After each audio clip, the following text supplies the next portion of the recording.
sur notre live spontané et tout en authenticité du coup. Et ouais, voilà. Donc vous avez vu peut-être passer la petite story. On est en direct de ma maison et j'accueille aujourd'hui Pauline. Avec grand plaisir. Alors Pauline, est-ce que tu peux redire 2 mots sur qui tu es pour ceux de ma petite communauté qui vont nous rejoindre, nous retrouver? Alors moi je suis experte en beauté de la femme. Ma mission de cœur depuis des années, c'est d'aider les femmes à avoir confiance en elles, à booster leur estime, tout simplement pour oser être elles-mêmes et oser réaliser tout ce qu'elles souhaitent dans leur vie. Voilà. Donc moi, je travaille avec différents outils, notamment de conseil en image et de développement personnel. Et toi, Cathy, tu fais du tout pour les femmes. Exactement, exactement. Alors, moi, je suis donc hypno-coach. Donc, j'accompagne des hommes et des femmes, moi. Donc dans leur vie, donc c'est du coaching de vie et mon outil donc coup de cœur c'est l'hypnose, je propose des voyages sous hypnose et puis je suis l'initiatrice et l'animatrice de Tous les voix de l'amour. Donc sur Instagram je propose un live par semaine, habituellement en distance et puis aujourd'hui on s'est dit allez le présentiel ça sera mieux et donc j'organise des rencontres chaque mois aussi en dehors des réseaux sociaux pour rassembler des hommes et des femmes pour parler d'amour en toute confiance, sans tabou et puis je propose dans ce cadre-là aussi des accompagnements. Voilà. Dans la communauté Twi, il y a quand même 80% de personnes célibataires, donc parfois je propose aussi des rencontres, des rassemblements sur le sujet du célibat, parce que ce ne sont pas forcément des personnes qui veulent retrouver un partenaire, mais ils veulent retrouver l'amour. Voilà, et dans l'amour, il y a la confiance. Exactement. Et donc voilà, comment retrouver justement l'amour en toute confiance, et là on va en parler aussi, hein. Donc ça passe bien sûr par la confiance en soi, l'estime de soi, l'amour de soi. C'est la base. Voilà. Comme on dit, pour être bien avec les autres, il faut être bien avec soi-même. Donc voilà, tout part de là. Coucou à ceux qui arrivent, il y en a que je connais. Coucou. Donc pour ce live, on vous a préparé. On a préparé parce que des clés. Donc on s'était dit 3 chacune, mais on s'est dit en 20-30 minutes, 3 chacune, ça va faire long à tout expliquer. Donc on a préparé des petits papiers. Toi, tu en as préparé quelques clés d'un côté, moi quelques clés de l'autre, et on va les tirer au sort. Voilà, l'idée que ce soit vraiment un live naturel, simple, authentique, et on a voulu faire quelque chose d'assez original tant qu'à faire. Donc voilà, on va piocher chacune une clé et chacune va expliquer pourquoi c'est important. Nos clés. Voilà. Donc pour tous ceux qui sont en replay là, qui nous retrouvent, eh bien on va vous partager, vous allez pouvoir découvrir les clés aussi. Qui commence? Je pioche pour toi? Tu commences? Allez, je commence, je pioche pour toi. Je suis près des papiers. Alors la première clé de Pauline. Donc pour développer une confiance en soi authentique dans les relations au quotidien. Alors, j'ouvre. Vas-y. Le petit papier. Suspense. Mettre des limites. Ça c'est hyper important. Pour moi ça c'est une des bases, c'est de savoir déjà ce qu'on veut et ce qu'on veut pas. Je pense que tu es d'accord avec moi sur le sujet. C'est une question de se respecter soi, de faire ça. Et c'est vrai que de prendre le temps avec soi-même, de dire ok, qu'est-ce que je veux dans ma vie ou dans mes relations, qu'est-ce que j'accepte, qu'est-ce que je n'accepte pas, et c'est ok que je n'accepte pas. On en avait parlé, je me rappelle lors d'un live précédent, sur le fait parfois de vouloir faire plaisir à l'autre ou aux autres, ou de rentrer dans les cases parce que c'est comme ça que ça se passe, mais quand ça ne nous correspond pas, on n'est pas aligné, on se sent pas bien, donc, et du coup on se respecte pas. Donc pour moi la première clé c'est vraiment de poser ses limites et bien sûr de se connaître pour justement avoir confiance en soi et s'affirmer. Voilà, on verra comment, mais là on va partir sinon sur d'autres sujets, mais voilà, comment justement bien savoir ce qu'on veut, ce qu'on ne veut pas pour poser ses limites. Allez, une petite clé, je te partage une de mes clés. Allons-y, roulement de tambour.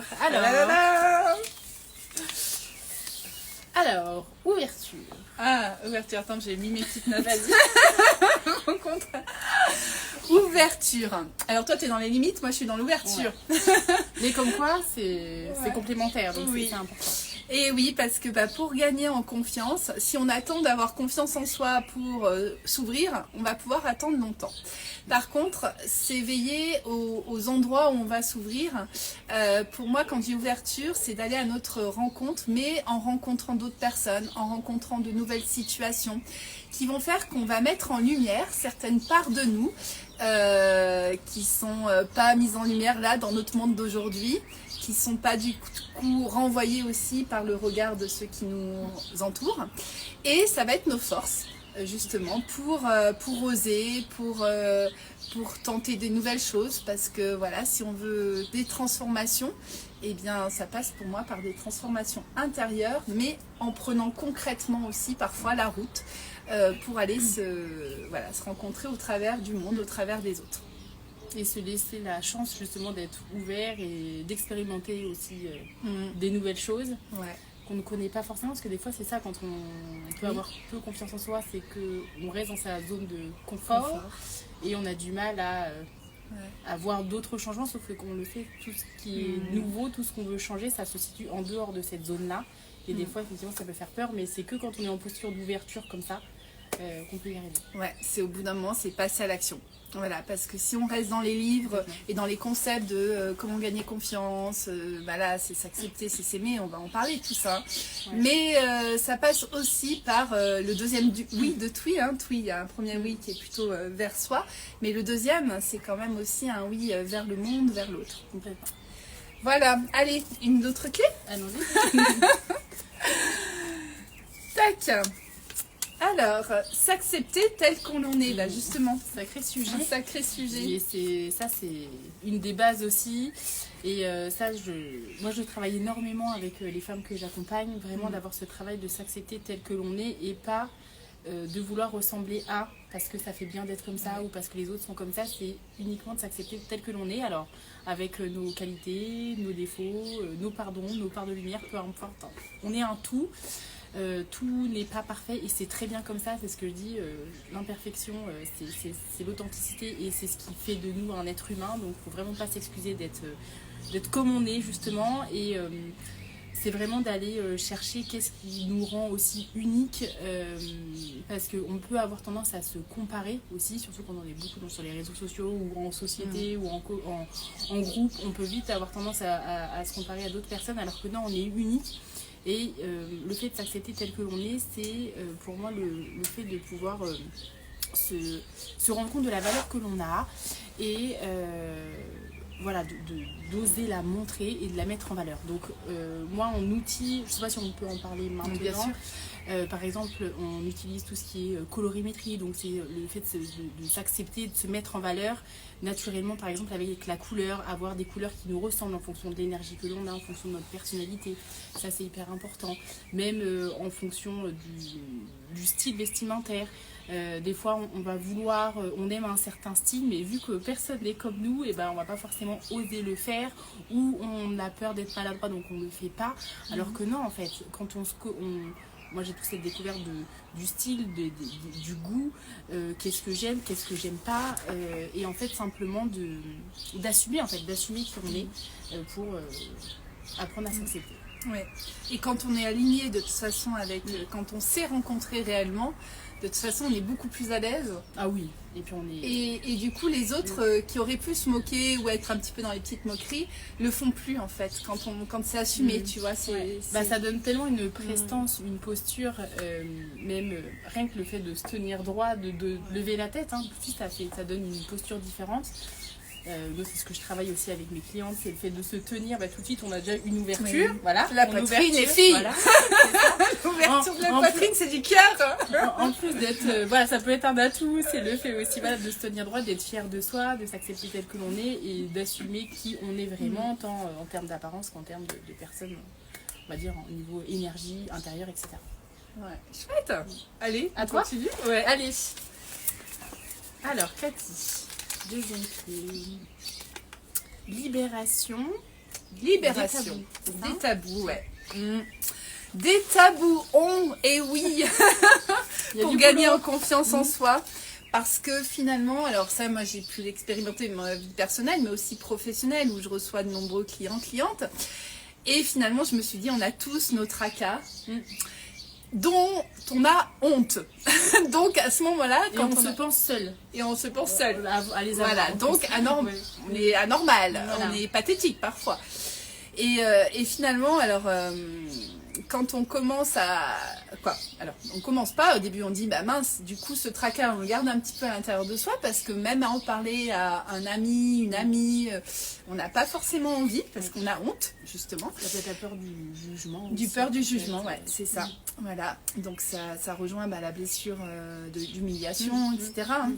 Si on fait un peu de psychologie. Et puis, ben, tu vois, moi, dans ma vie professionnelle, je me suis rendu compte qu'il y avait beaucoup de honte et que les personnes, quand elles commençaient à se confier, déjà, il y avait une libération. Ça va rejoindre une autre clé que j'ai préparée. Mais une libération est déjà là, presque une voie de guérison vers l'estime et la confiance en soi. Et puis, personnellement, j'ai aussi écrit un livre. Co-écrit un livre avec une amie, Carole Vallée, si t'es là, je t'embrasse. Donc une amie rencontrée à un stage chamanique. Et on est parti, en fait, ce livre est parti de l'idée de tous nos échanges qu'on a eus sur WhatsApp. Donc on commençait par des échanges écrits, puis moi je suis adepte de vocaux, donc des vocaux. Et puis au fur et à mesure, on s'est confié l'une à l'autre. Tu vois, on a détaboué parce que vu qu'on voulait quand même s'aider l'une et l'autre. Et nos vocaux se sont transformés en podcasts. Et dans ces podcasts, on a vraiment aussi posé des choses qui nous faisaient honte. Et en posant ça, l'autre me disait, par exemple, se disait à l'autre, mais tu sais, moi aussi. Ah, mais toi aussi, non, c'est pas possible. Et moi aussi. Et en fait, ah, mais moi aussi, j'ai pu l'expérimenter avec Carole. Dans nos échanges, et c'est pour ça que dans notre livre, un des messages de notre livre, c'est détabouons. Voilà. Et puis lors des stages que j'ai pu faire dans le cadre du développement personnel, où là c'est pareil, c'est quand on se rend compte que ce qu'on vit personnellement et dont on a honte, il y en a d'autres qui le vivent, et ce qu'on croit être normal finalement est la normalité. Tu vois ? C'est-à-dire quand on commence à dire ce qui nous fait honte, et qu'on entend par exemple d'autres femmes dire bah voilà, moi j'ai honte aussi de ça, etc. Bon, il y a un autre exemple qui me vient en tête pour gagner aussi en confiance dans nos relations, en soi, dans nos relations, par exemple les relations amoureuses, intimes aussi. Il y a le côté, tu sais, être toujours parfaitement les poils, faut pas avoir les poils épilés, tout ça. Le culte de la perfection. Voilà. Et là, en fait, en échangeant avec d'autres femmes, on se rend compte que d'autres femmes vivent un peu cette galère de, bah ouais, on n'est pas toujours toute douce ou voilà, et dire ouais, je suis pas la seule, quoi. On peut se mettre, oui, ça permet de se reconnecter à une réalité et qui la est vraie réalité, identique pour tout le monde. Et des fois, on peut se mettre la pression à se comparer ou à idéaliser qui on devrait être vraiment pour être bien. Oui, c'est ça. Et c'est vrai que ça peut être un poids qui n'est pas forcément évident. Et puis c'est un poids. Vu qu'on coche pas la case de je suis épilée, ceci, cela, nana, et bah du coup, on est moins bien, on est moins une bonne personne, etc. Et du coup, qui je vais rencontrer ou alors voilà, qui pourrait s'intéresser à moi. Ouais, c'est ça. Et important du coup de parler entre femmes. Exactement. Parce que c'est important de prendre soin de nous, ça c'est essentiel. Mais pas le faire pour une injonction, de dire ah, j'ai honte si on voit, voilà. C'est pas de le faire dans le sens il faut pas qu'on me voit ou il faut que je cache quelque chose. Parce que les autres font, je fais. Voilà. Par contre, moi je suis pour quand même, justement, avoir la peau douce, la fantaisie, le maquillage, mais quand ça part d'une envie, plus qu'une injonction pour correspondre à quelque chose qui est dicté par notre société. Voilà, pour cette essayer de prendre plaisir à faire, à prendre soin de soi. C'est ça. Je crois que ça va correspondre à ma troisième clé. Ah, je crois. Alors Pauline, elle a préparé 3 clés. Moi j'en ai encore 2 autres. Je me limitais à 3, mais je sais que sinon on va rester... limité à 3 et moi j'arrivais pas à trouver 3. On va rester 1h30 sinon en live. Allez, alors être bien avec soi. Voilà, c'est ça. C'est ça. Alors c'est vrai que moi depuis des années, j'accompagne donc les femmes à prendre soin d'elles et aussi de leur apparence. Donc c'est vrai que je suis amenée à voir des femmes qui savent plus vraiment comment prendre soin de leur corps ou en tout cas qui ne se retrouvent plus vraiment dans le miroir et qui veulent soit perdre du poids, soit ressembler à telle personne, etc. Alors oui, c'est bien de faire du sport, je prends l'exemple du sport, c'est chouette, mais il faut que ce soit dans une bonne énergie, dans une bonne dynamique et dans un objectif qui nous ressemble, parce qu'on ne le tiendra pas même sur la durée si c'est pas un engagement avec soi-même pour se faire du bien à soi. À mon sens, on ne peut pas le tenir sur la durée, donc vraiment bien se connaître soi, ça revient aux limites bien sûr, mais c'est vraiment ce qui nous fait du bien à nous et comment on se sent bien avec soi. Pour moi, pour être heureux, il faut être déjà heureux avec soi-même. Et j'ai envie de dire, le reste, c'est du bonus, quoi. Ouais. Le partenaire, les amis, et c'est fondamental pour être bien, hein, pour être épanoui. Mais en tout cas, la première personne, à mon sens, avec qui on doit être heureux, c'est nous. Et à savoir comment, en fait, comment je suis heureuse avec moi. Est-ce que justement c'est en faisant du sport? Est-ce que c'est en me faisant masser? Est-ce que c'est en allant faire du shopping? Est-ce que, et ça, c'est le fait de lire, d'écrire, enfin voilà, de trouver ce qui nous rend heureux nous. En fait, ça nous donne un aplomb, on est bien dans ses baskets avec soi, donc en fait, c'est pas que rien ne peut nous déstabiliser, mais presque. Parce que une fois que tu es aligné, que tu sais qui tu es, tu fais des choses au quotidien qui vont entretenir justement cette estime que tu as de toi et la confiance que tu as en toi, tu ne montres que ton authenticité, qui tu es vraiment, et sans filtre, tu vois. Donc, à mon sens, quand ça, tu as cette base-là de je suis bien avec moi, je suis à l'aise avec qui je suis, je m'assume, je m'affirme comme je suis, ça plaît ou ça plaît pas, ça c'est un autre sujet. Mais en fait, tes relations ne peuvent que être authentiques à ce moment-là, parce que tu ne joues pas, t'as pas de carapace, t'as pas de masque, en fait, c'est naturel. Et à mon sens, ça c'est hyper important, et je pense que la plus belle rencontre qu'on peut faire, c'est déjà nous. Et après, bien sûr, les autres. Et là, pour ça, on peut être aidé, hein, accompagné pour justement aller dans cette affirmation, cette connaissance et affirmation de soi-même. Tu sais, quand tu parlais, ça me faisait penser à ce qui passe actuellement un petit peu sur Instagram. J'appelle ça les posts, c'est ça, les réels là qui sont repris. Pour faire passer un message, et souvent on voit des petites filles ou des enfants danser, mais tu sais, dans la joie et l'amusement. Confiance en moi. Quand j'ai confiance en moi et on les voit danser avec leurs lunettes. Ou alors, hier, j'ai adoré, j'ai mis, je pense que je la repartagerai, une petite qui se maquille. Oui, j'ai vu où elle était hyper contente. C'est ça, elle était se met des points. J'ai dit, tiens, on dirait moi avec mon point ici. Donc, elle est contente, en fait, de le faire. Elle le fait avec joie. Et je pense que, tu vois, dans notre société, il y a toute la partie d'enfance où on est bien encore, je pense, à l'aise avec nous. Et comme tu disais, là, quand je t'entendais parler, ça me faisait penser à ces enfants qui font leur life. Voilà, peu importe, ils n'ont pas de latch, pas de honte. Peu importe le regard des autres, ils font. Voilà. Ils se dit non, ils font parce qu'eux, ils veulent faire.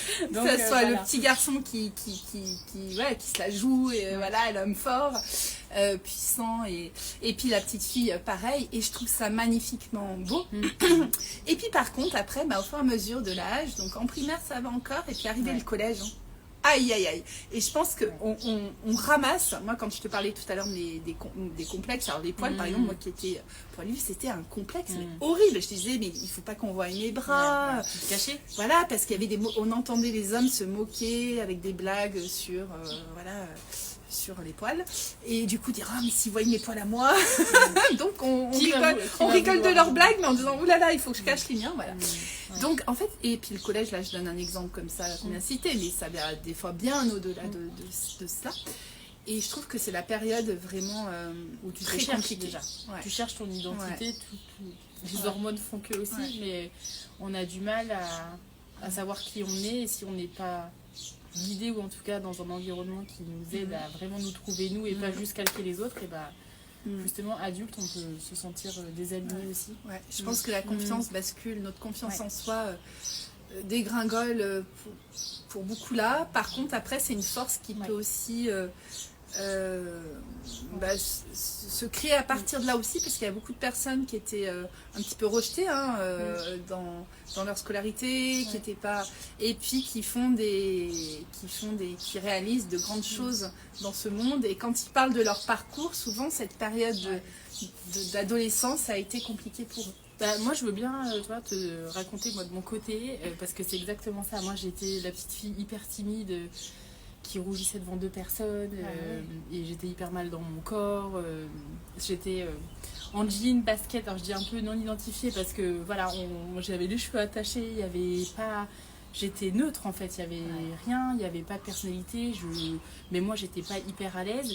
J'ai passé toute mon adolescence comme ça, 15, 16 même, vie de jeune adulte, et à partir d'un moment où j'ai commencé des études donc d'esthétique, parce que moi j'avais voulu justement, j'ai toujours voulu aider l'autre à se sentir bien. J'avais commencé par des études dans le social, donc hors sujet, au niveau beauté je veux dire, ça correspondait pas à aujourd'hui où j'en suis, mais ça n'est pas arrivé par hasard, je suis arrivée dans l'esthétique, c'est que je voulais apprendre à me sentir bien, à me sentir jolie et le donner aux autres. Et en fait, j'ai commencé comme ça à partir du moment où j'ai appris moi à me mettre en valeur.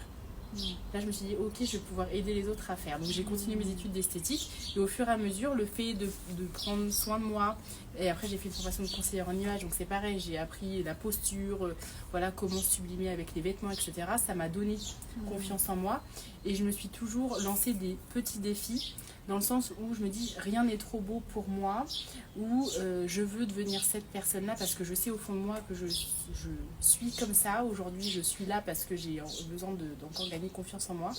Et en fait, j'ai tellement gardé en tête ce que je voulais faire dans ma vie, mais sans les relations que je voulais avoir, voilà, tout le cadre que je voulais avoir. Je me suis jamais mis de limite à ça. Et je me suis dit pourquoi je ne pourrais pas l'espérer pour moi, parce qu'en fait, c'est tellement... Il n'y a rien de trop beau pour nous en fait dans nos réalisations. Et en fait, tu vois, chaque année, je me lançais des défis. Ça peut être un nouveau job, ça peut être de nouvelles relations, ça peut être de nouvelles exigences dans mes relations amoureuses, etc. Et ce qui fait que j'ai beaucoup gagné confiance en moi aussi.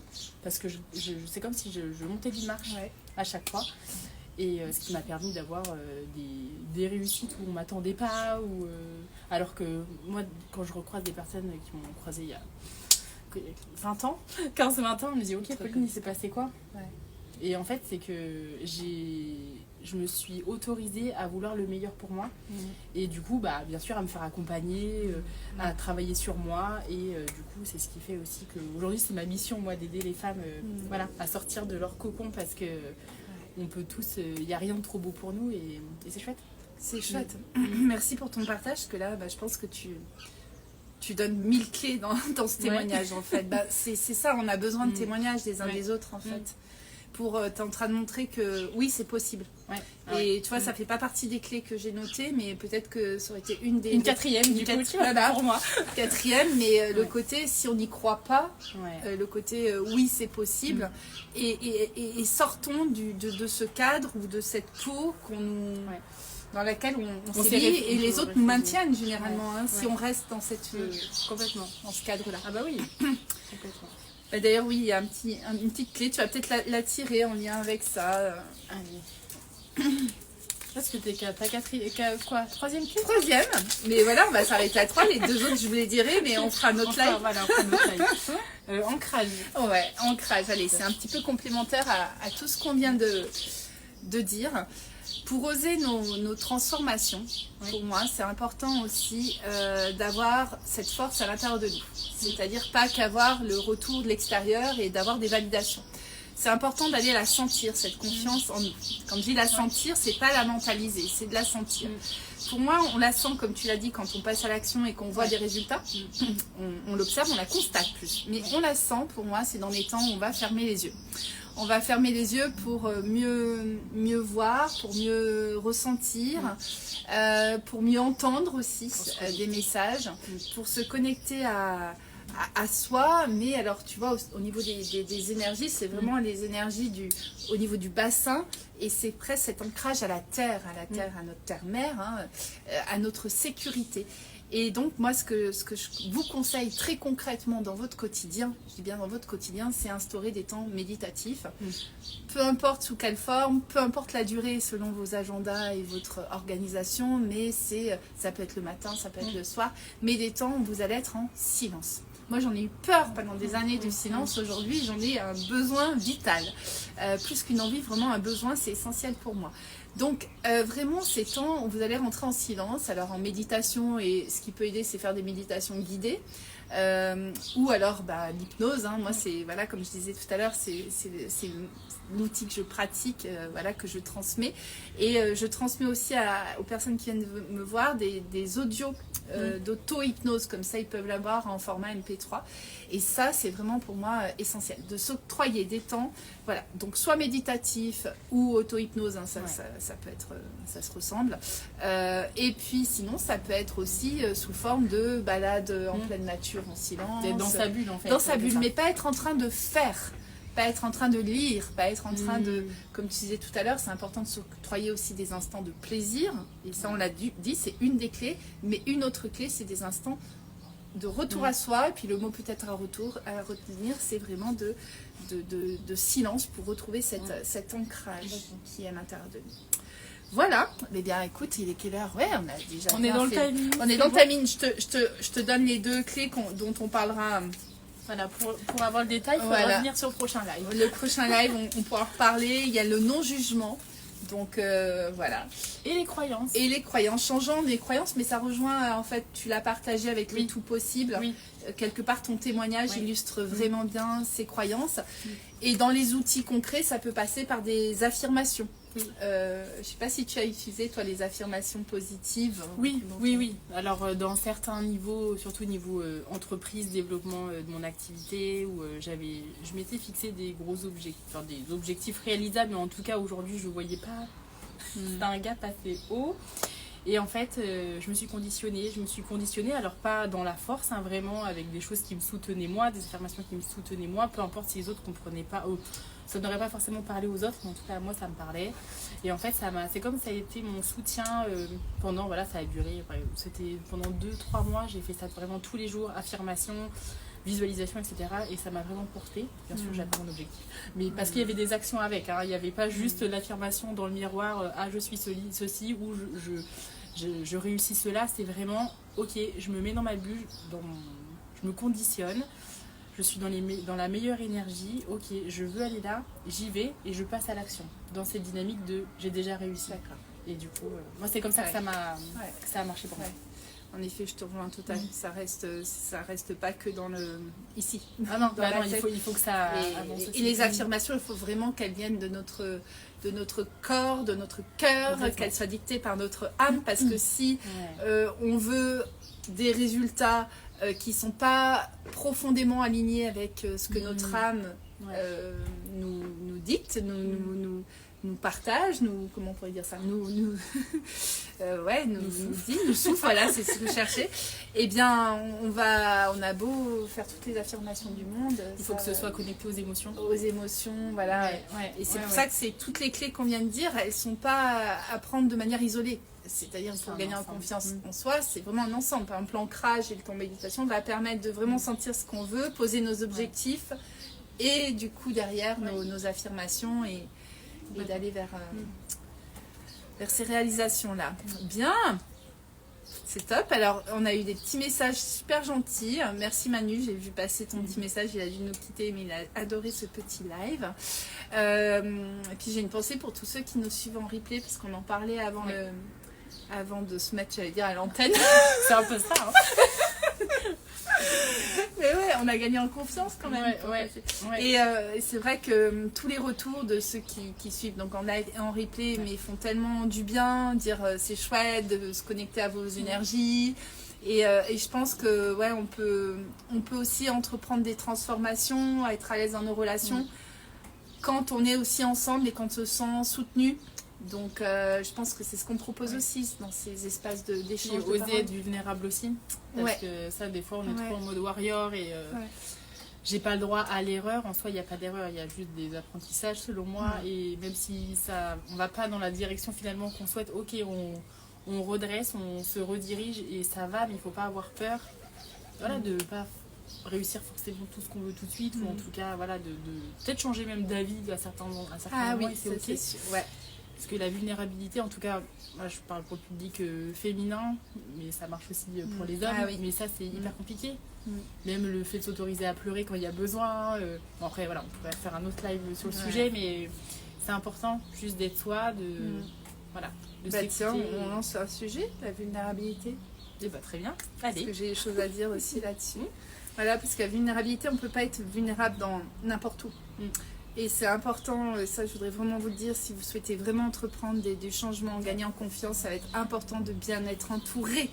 Voilà, de choisir. Alors c'est au-delà de vos amis, mais c'est à la rencontre presque d'une famille d'âmes, des gens qui vont être en résonance, qui vont sentir ce que vous ressentez, qui vont vous écouter, qui vont vous comprendre, qui vont vous encourager, qui vont vous soutenir. Et ça, c'est méga aidant. Moi, là, depuis 3 ans, j'ai rencontré... je crois une centaine de personnes, mais des belles rencontres, des magnifiques rencontres et la vie est faite de rencontres. Mais voilà, dans des cadres, c'est important pour oser nos vulnérabilités aussi, dans un premier temps, hein, c'est aussi d'être accueilli par des personnes qui sont dans une énergie qui est très humaine. Accueillante, bienveillante, sans intérêt derrière, voilà. C'est uniquement... Pauline, Cathy, pour l'accompagnement. Par exemple. Mais je rigole, mais c'est ça Oui, quand oui, je oui. propose moi, mais c'est ce que tu fais aussi dans tes accompagnements, voilà, c'est déjà, on vous accueille, on détaboue, Voilà. on rit. On est entre nous, quoi. Il Voilà, n'y a pas de c'est jugement. ça. Et donc, on pourra parler de cette vulnérabilité dans un prochain On va rendez-vous. voir la date et on vous dit. Dernière petite chose pour ceux qui sont du côté de chez nous ou qui sont prêts à prendre la route pour nous rejoindre, parce que ça peut être une possibilité aussi. Ouais. On va vous préparer, vous concocter, vous créer un petit atelier. Voilà, du côté de, certainement d'ici, là, de chez moi. Les places seront limitées. Si vous souhaitez être informé en avant-première, ça sera les femmes, pour commencer. Ouais. Pour commencer, les femmes. En avant-première de cet événement co-créé par Cathy et Pauline, vous nous envoyez simplement en petit message, la commentaire en dessous de ce live, vous nous envoyez une petite fleur, peu importe laquelle. Si vous faites plaisir. Violette, Voilà. voilà. La couleur que vous voulez. Voilà, la couleur que vous voulez, mais une petite fleur. Et comme ça, on vous tiendra informé de nos prochains rendez-vous et prochains événements voironnés. Avec plaisir. Des bisous. À Des bisous à tous et à bientôt.